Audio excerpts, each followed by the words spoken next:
Hey car fans, I'm Mike Berger with another CarSoup.com quick tip. Now today we are talking potholes. Spring is back and that means unfortunately so are those damn things. And they're everywhere. Everything from your tires and wheels to your brakes, your car's steering, even its suspension. These can all be very seriously damaged by potholes.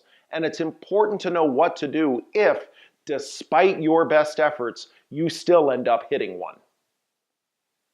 This is a strut from my coworker's Toyota.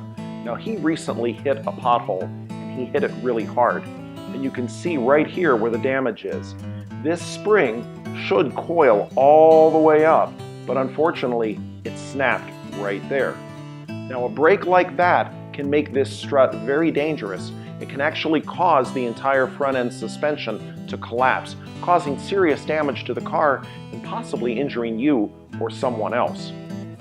Now obviously with that type of damage, you're not going to be able to see it when it happens. But oftentimes you will see the damage that a pothole strike can cause.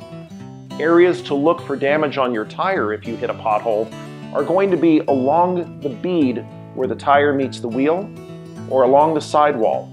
Look for a bulge that indicates a weak spot in the tire. So what do you do if you're about to hit a pothole? While it might seem counterintuitive, don't swerve. If you swerve, you're more likely to hit a car in a lane next to you, and you can even cause worse damage to the tire and the wheel, because then that wheel is going to be hitting the pothole at an angle, increasing the likelihood of a blowout. Also, don't brake when you're right over the pothole. That instant stopping force will drive the wheel straight down into that pothole, causing more damage to the tire.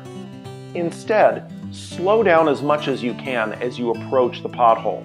Apply the brakes gently, no sudden stops, hit the pothole straight on, then keep going, pull over to the side of the road when it's safe, and take a look for any damage. Now if you do end up hitting a pothole, pull over as soon as you can and check for any visual signs of damage. Now if you see any, or if you simply suspect there might be damage, get your car in as soon as possible to the dealer and have them check it over. The most important thing is to stay safe on the road. I'm Mike Berger with CarSoup.com, and we will see you down a pothole-free road.